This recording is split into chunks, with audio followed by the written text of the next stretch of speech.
Welcome. CASA stands for Court Appointed Special Advocates.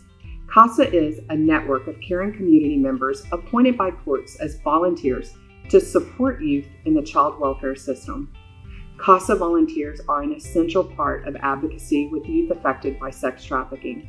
And while there is an intersectionality between youth in foster care and vulnerabilities of sex trafficking, it is our hope at Texas CASA that we will continue to look for opportunities to grow our awareness and better advocate with youth affected by sex trafficking.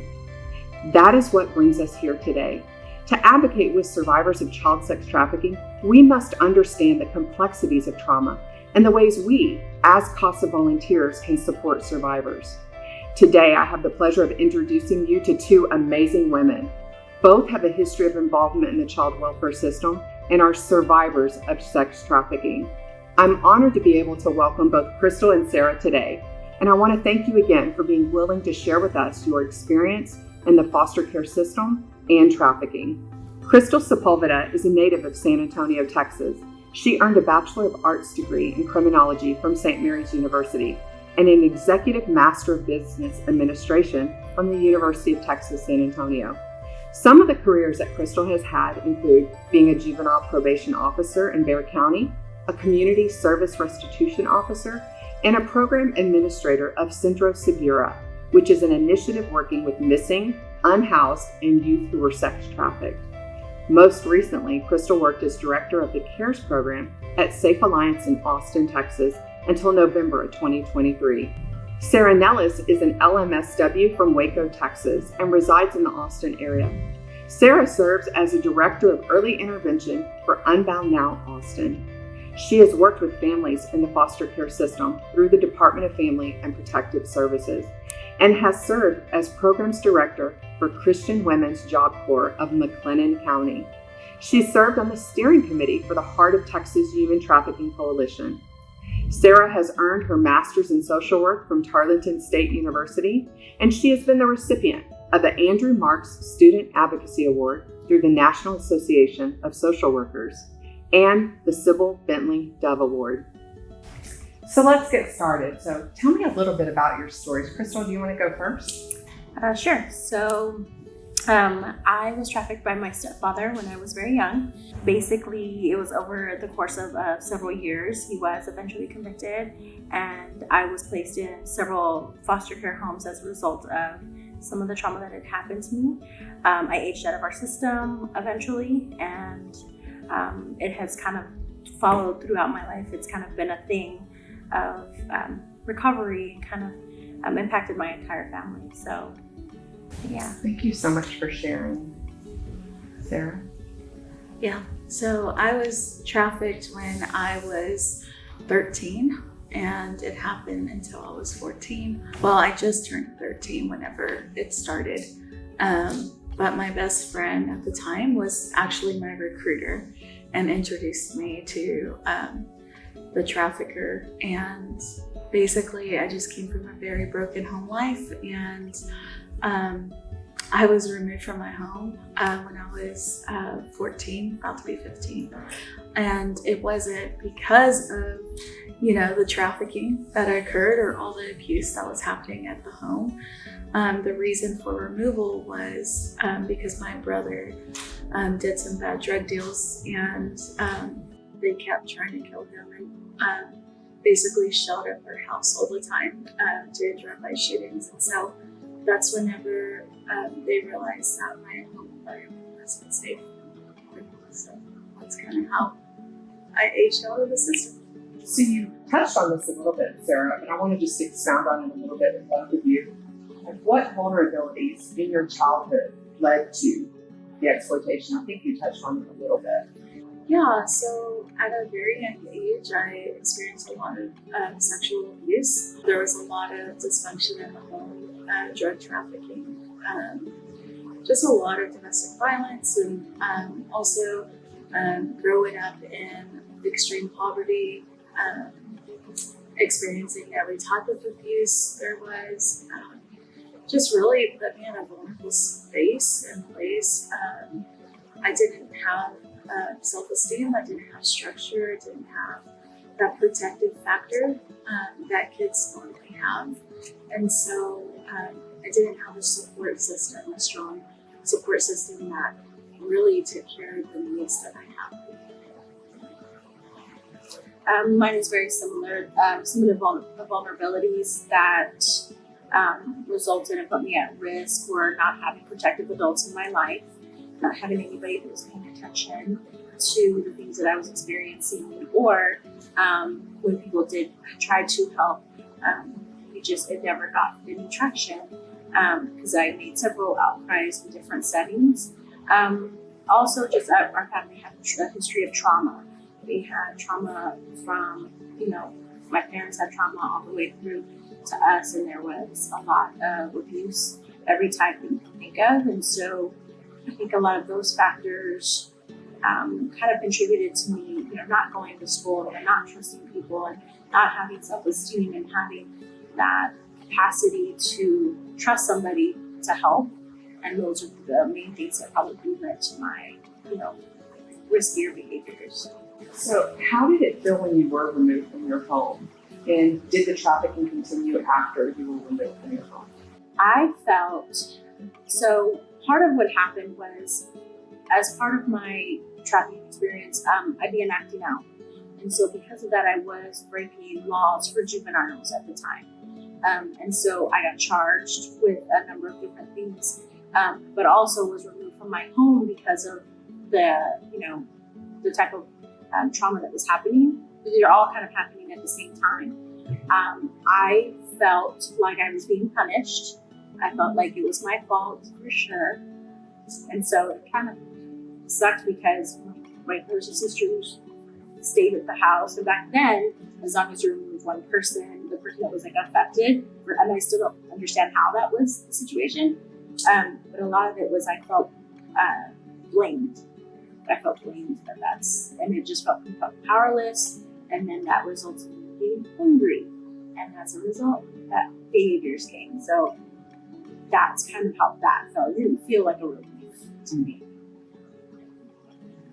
Yeah, getting removed from my family, I felt like my whole culture and the norms of what I was used to, even though it wasn't healthy, I've always had that desire of wanting to be with my family.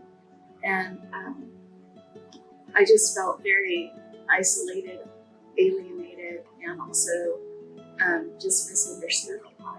And so as a kid in the system, I acted out a lot, just out of anger, out of frustration, and honestly, I wasn't fit for traditional care in the home because I battled with a lot of unhealthy coping. And I started drugs at a very young age, like in 5th grade. And it was actually my best friend who served as the recruiter who introduced me to the drugs. And so with that, I was placed in a girls' home where I stayed there for a year, and I didn't like it, and I would run away, which is pretty common when you are not happy with your placement. And so I definitely, put myself more at risk of trafficking whenever I did act out in some of those risky behaviors. So I hear what you're saying, like as you were trying to navigate healing and growing up in an environment that was so difficult, what were some of the biggest challenges that both of you faced as you were coming out of foster care and trying to grow into adulthood? So navigating adulthood without all the skills that you should learn as a kid and in your teen life, it was really overwhelming. I felt alone, and I felt like I had to defend for myself and survive. So learning all the basic things that you would need to learn as a kid and as a youth was actually overwhelming. And it was hard to know that you don't have a place to actually call home and to have a home base. And so that was really hard to be able to trust anyone who tried to be a support or encourage me in my dreams and goals, like even in my adult life. And so that was a huge challenge. That was a huge challenge for sure. Adulthood was a struggle. I was lucky enough to get into a transitional living program at the time. So I learned a couple of skills as far as how to get a job. But when I did finally kind of leave the system, trusting was very difficult. I resorted back to survival tactics and things that would help me. And I don't want to say use people, but you're using this way to kind of get what your needs need to be met. And so I ended up in a lot of unhealthy relationships, which were hard because once I get into them, having to get out and trying to figure out what that next step was. Finding direction was super difficult. I didn't know kind of like what I was supposed to do. I was kind of existing and kind of just trying to make sure what needs could I get met and by what means. So that transition from adulthood had a little foundation, but again, kind of feeling like you don't have a home base. I didn't have somewhere where I could go spend the holidays. And so I was placing myself in a lot of really unhealthy places that just for the sake of wanting to have some level of belonging. And so that's kind of, that transition to adulthood was pretty lonely and isolating, but it looked like I had a lot of people around me. It was just kind of more trying to be moment to moment. And so as like an adult today, looking back on it, what do you see were those like impacts of trauma from trying to go through that, navigating a world alone by yourself, even though people were around you? I mean, all of it. I didn't trust the world around me, the people around me. I was trying to figure out surviving and figuring out how to keep a roof over my head, because I was also, you have to have a certain amount of money to have an apartment or place to stay. And when you can't do that, you have to rely on others. And so when you rely on others, you're always kind of being fearful of not having a place. And so you have to do things to make sure that you can continue those relationships at your own kind of peril, if you will. But that was kind of those impacts. But those traumas taught me how to not manipulate, but I had to manipulate what I was going through because I needed to survive. And so those traumas impacted how I was able to, navigate the challenges. But, that was what I was taught. So for me, trauma really impacted just like my adult life. And honestly, I'm still healing. And I don't think I'll ever fully arrive just because the impact of trauma and just the complexities of being a survivor of trafficking and childhood abuse and trauma. But a way that I have found in the midst of the trauma is learning how to self-regulate, how to have boundaries, what are healthy and unhealthy people, and being able to build a life that I actually enjoy. And so a lot of times I don't trust people even till this day, and it's a risk. But I can choose, okay, what are the values and what are the strengths that I see in people and that I would like to grow and learn from as well, and surrounding myself with people that are not going to pull me back into the unhealthy survival mode that is easily for me to go back and revert back to. So I have to be very cautious on who I let in and who I can trust, because not everyone is trustworthy of being around me or trusting people. And so it does affect a lot of my relationships to this day. But it is something that I have come to terms with, to be able to risk a little bit more, to be able to risk and also be a safe place for others. I want to explore a little bit more of something you said, Crystal, when you talked about how you had to work to manipulate in order to have your basic needs met. And so we know that victims do not self-identify. And we want people to understand what it looked like, how you reacted to people that were coming into your life to help you. And so how did you react? I mean, were you always so grateful for everybody that stepped up to offer help? Or what was your outward facing persona when you were going through all of this as a child? Well, I was definitely the kid that threw desks and chairs at the teachers and anyone who tried to help. So I was definitely that kid.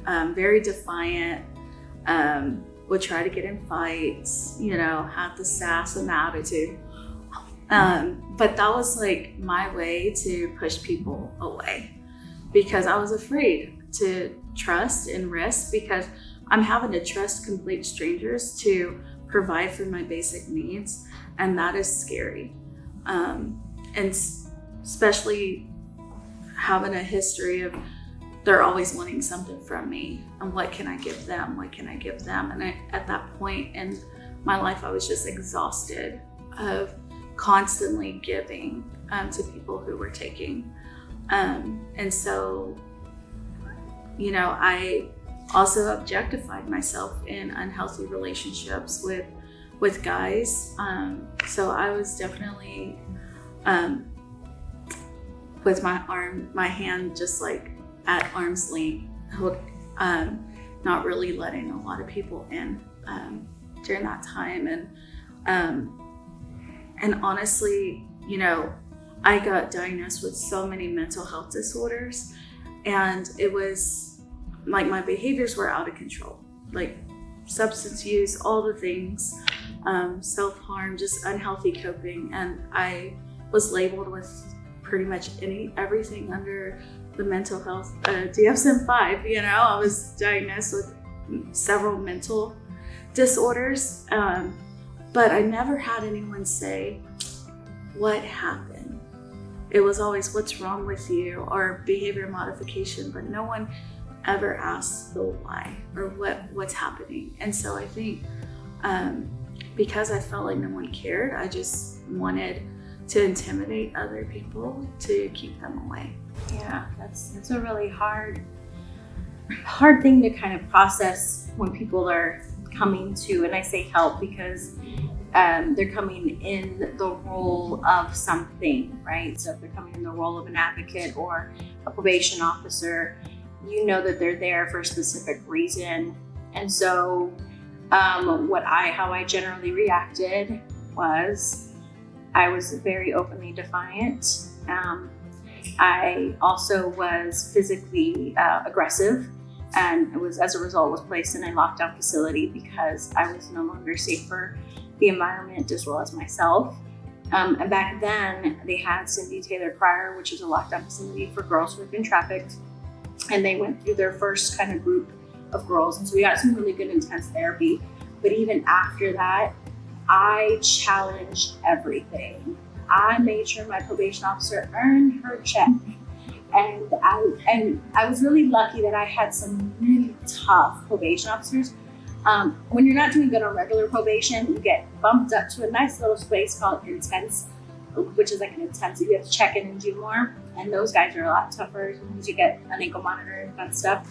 So I was really hard on my probation officers, but as a result, I had some really good experiences with them because they didn't give up. But more times than not, I was going to challenge whoever was in front of me. I was going to say whatever I wanted to say. And, there was nothing that person probably could have done without an extended period of time and just the hardest will to make an impact that would have changed my mind. I mean, I made sure that if I felt terrible, which I did a lot of the times, I was angry, I was gonna make everybody feel that way around me. I look back on it now, and luckily I am friends with, and I've reconnected with some of those mentors of mine, but I mean, people knew me by name in our juvenile system. They knew my first and last name.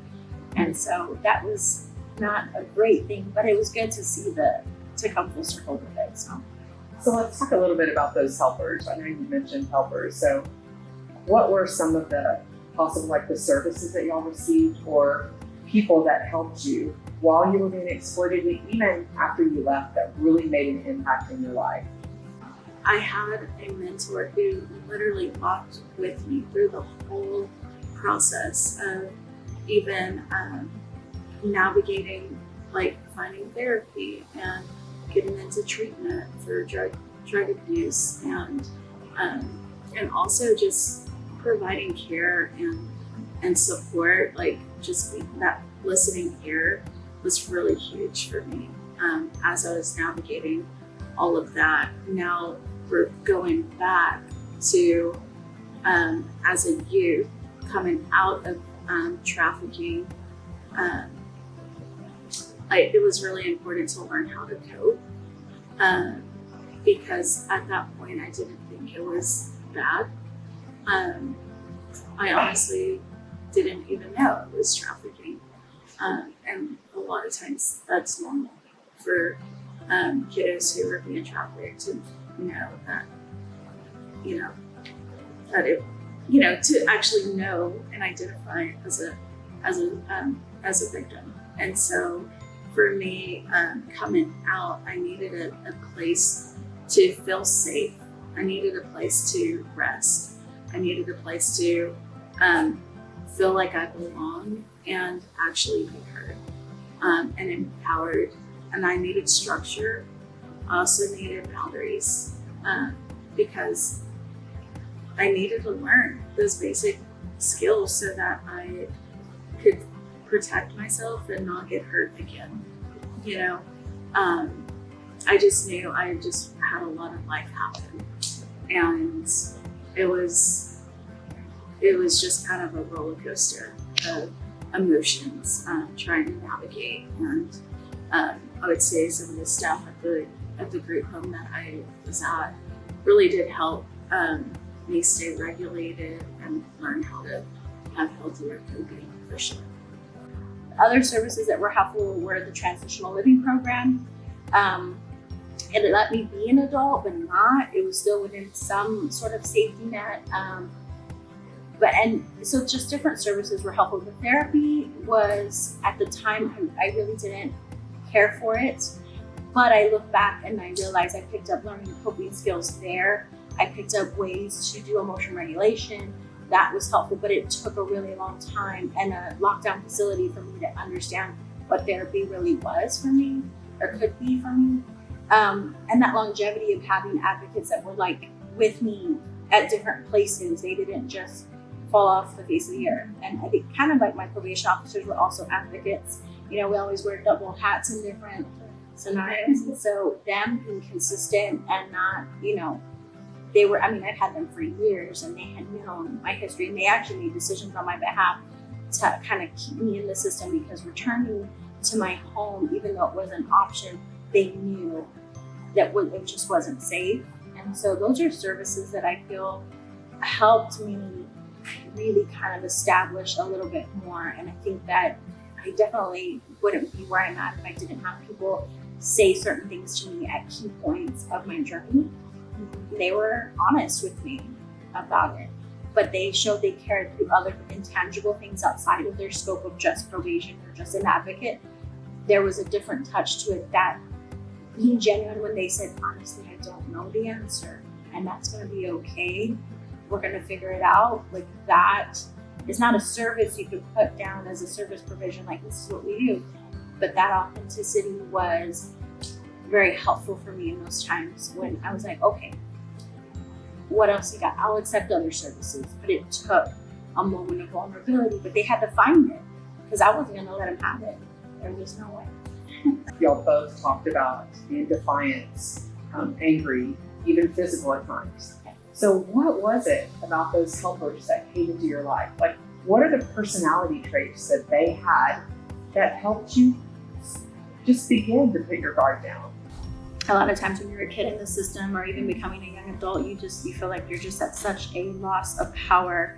So to have those moments where people were honest with me, direct, but also still saw a softer side of me and allowed me to be vulnerable in my own way, that was helpful for me to start trusting them. And I mean, I still know them by name. I still have the things that they've told me that I've kept very close to me. So I think that speaks volumes for the type of impact that they made in my life. Something that really helped me open up was knowing that people were there to help me. Like, even though I would buck the system a lot, I remember my coach at the time, he really spoke a lot of truth, and even when I didn't ask for it or want it, but he created a safe space for me in my classroom, because I was there all day doing book work and, and so he actually asked the questions, what kind of things do you like to do? And just really get to know me, and also like the teacher's aide that was there as well in the classroom. And so I really love Nintendo, and so I love gaming. And so he one day brought in this huge, massive television on a cart, and he had the Nintendo system set up, and he said, when you need a break from the schoolwork and you just need to just like do something fun, I have this for you if you want to use it. And so it stayed in the classroom all 3 years that I had left of school. And so and he, and that built that trust of like, okay, I wasn't sure he was going to bring in a Nintendo, but he actually did. And so it's the follow through when someone, especially an adult, is saying, hey, I'm going to do this, and I want to help you in this way, or they're saying something that they're going to do something, then actually do it. That builds a lot of trust. And so that was really helpful for me to be able to trust him. And so it was easy for me to talk to my coach and be like, Coach, I'm having a rough day. I don't want to be here. He goes, well, do you want to go take a walk? Like, he just like, what's going to help you succeed? Like, what do you need? And so actually teaching me how to verbalize what I needed in a healthy way was really helpful. I would say for CASA volunteers, being willing to be inconvenienced for a little bit, to really build that trust and that follow through, because it's huge. It is amazing that you had that experience in school, that you weren't labeled a bad kid, but that they worked to help you and to get to know you, to know how you needed help. So we're going to shift gears a little bit.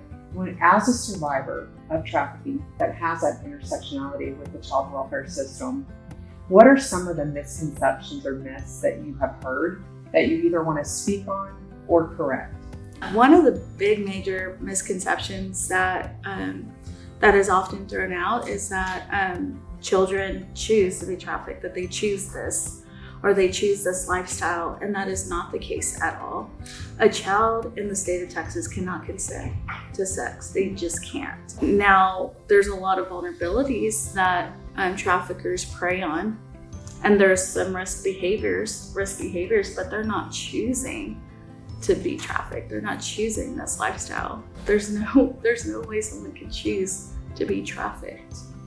And to kind of piggyback on her answer, the view or vision of choice is important. So not only do they not choose to be trafficked, sometimes choosing behaviors, sometimes that's the only viewpoint that they have. They don't have, I can be a good kid or a bad kid.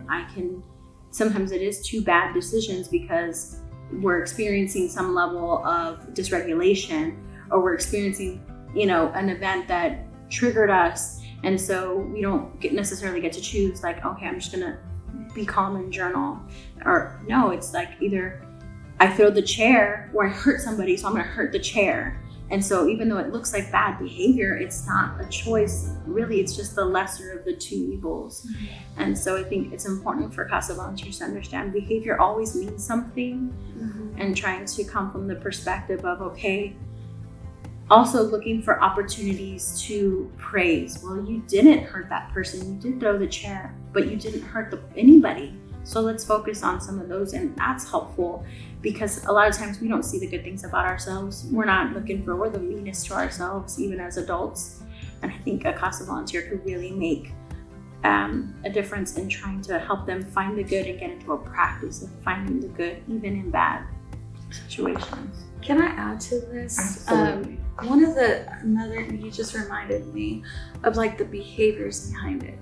A lot of times we see a kid that's out of control. We're like, what's wrong with them? What's wrong, with them?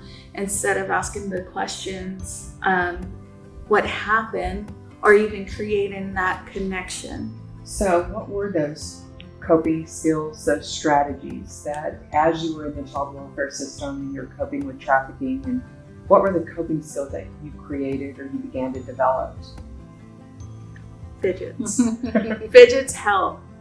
I know I should be a spokesperson for fidgets, but fidgets actually help. Now, actual coping skills, grounding techniques was really helpful for me, just to stay present and to stay in the here and the now. A lot of times, kiddos who have complex trauma and who are survivors, a lot of times we disassociate, and sometimes we get intrusive flashbacks, like PTSD flashbacks, and it's hard to stay present.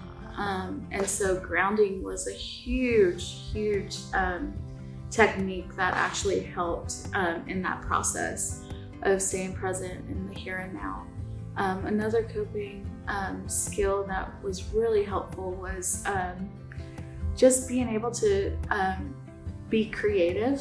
Creativity is really huge because trauma does affect that part of the brain of creativity and imagination. And as a kid, you have to imagine, you have to play, and you have to be creative. And so even into my adult life, I had to choose to be creative and tap into that place so that I can enjoy that creativity, because we all have we joke around and say there's no creative bone in me, but it's just another way to be expressive. And so I found ways to be expressive and engage my emotions through creativity. So art, coloring, building, DIY projects was huge. So having projects and things and doing work that actually makes you feel proud, it builds your confidence for sure. So that was definitely one of my coping skills. That's funny you say that, because people who know me in my personal life and follow my social media see that they call me that jack of all trades. Yeah. I'm always getting into something. And I was lucky that one of the group homes that I was at, they had a lot of land. This is kind of where it started, was that ability to be creative. They had a horse there, but also they provided me physical ways for me to get out, to do stuff, even something simple. They had a lot of acreage, and so I would mow the yard. Like, it was just something physical, but I was proud when I was done, and I would show everybody, look at the yard I mowed, it looks great. So that was one of the coping skills that carries me to an adulthood now. So I'm a beekeeper, I remodel furniture, I do, social media stuff. Like, I'm just all over the place, but that has been a really good coping skill for me that I learned that isn't bad. It is something that I should explore. Other coping skills that were super helpful was, so for my particular experiences, my PTSD manifests in nightmares and dreams. And so oftentimes I would not want to go to sleep, or I would, develop some level of insomnia for several days. And so the coping skill was learning sleep hygiene, learning how to create a routine for my brain to help, and then also finding things that I really liked within comfort of my bedroom setting, because some of my experiences happened in bedrooms. And so because of that, I have to be very careful that my bedroom is for specific things, and just kind of being aware. But it took therapy and it took coping and learning that even silly things like what I put into my brain before I go to bed. Learning that I can't watch certain scenes in any movie that involves somebody being physically assaulted, sexually assaulted, that will travel with me for a few days. And so I think those coping skills, that self-awareness, and then putting them into play of a routine is helpful for me. But I learned that through, as I was watching movies or doing stuff in care, people would be like, well, do you think it was this? Or they would explore with me, well, what happened the night before? Coping skills that are super great, as sometimes just finding the time to, like she said, be present, but being able to focus on trying to take small minutes to be calm. Being calm was really bothersome for me. I had to keep moving. I would run away. I was just all over the place. So for me, it was helpful to have a lot of those things work with me as an adult. So one thing that we know is that being involved in the child welfare system and being trafficked over and over again, you have your power taken away from you. And so what ways have you reclaimed your power during your healing? So some of the ways that I've reclaimed my power in my healing is, I have definitely allowed myself the space to grow into different things.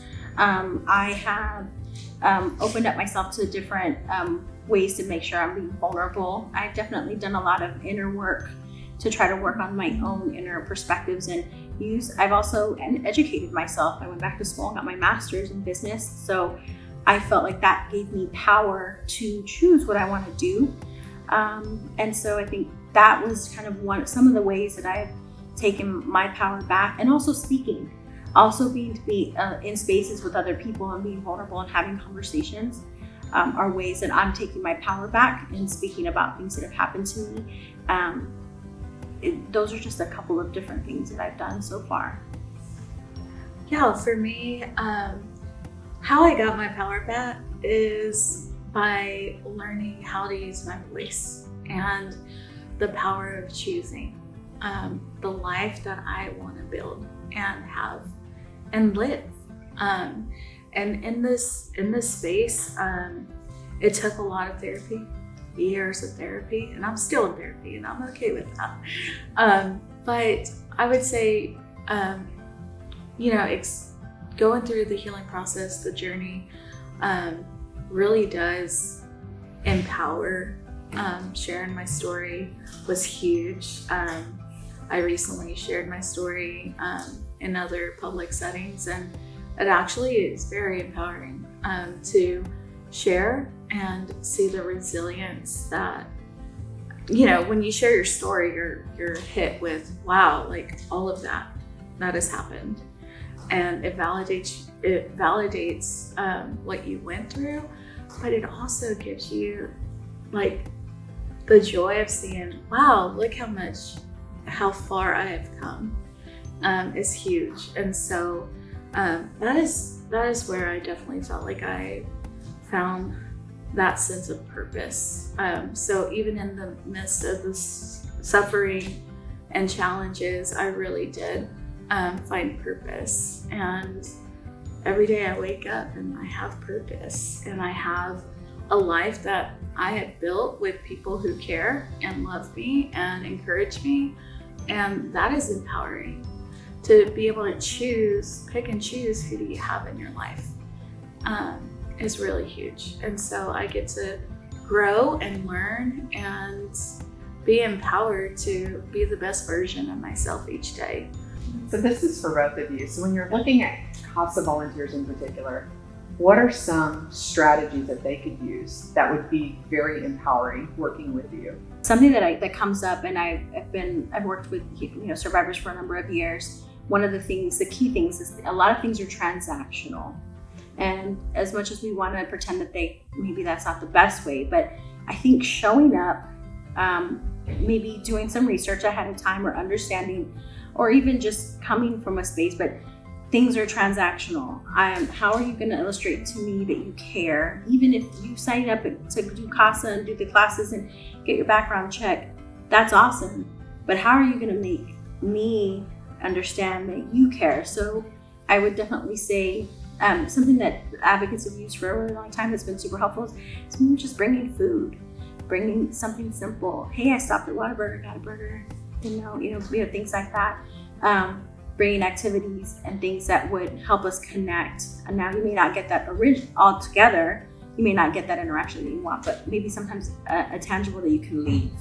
Something that allows them to take the time to process, okay, and try to make it as meaningful. It doesn't have to be expensive, but just try to understand more about that kid. I'm ADD, reading is not my best thing, so if somebody brought me a book, I probably wouldn't, even if it meant something to them. But again, this is about the other person on the other side. So understanding that, coming with a strategy, being, some things may be transactional for a little bit, and being honest and vulnerable and being like, hey, I don't know that answer, I think is a good way to start and think, but I'm gonna help find it. This is what I'm gonna do, and help them, because what happens is you learn how someone else is problem solving, and we're watching everything. And so that may later on be something that we use because we saw it, somebody process through stuff. So I think that's a good start for CASA volunteers to kind of think of when they're walking in the door. Yeah, that's amazing. I would say definitely get as much training as you can on trauma-informed care. Being trauma-informed and creating a safe space for the youth is vital. And not just the environment, but also emotional safety. You want the kiddos to feel safe emotionally, but also physically as well. I would say that is key. Entering in their world, learning their culture, learning the things that matter the most to them, learning what their strengths are and calling them out in that.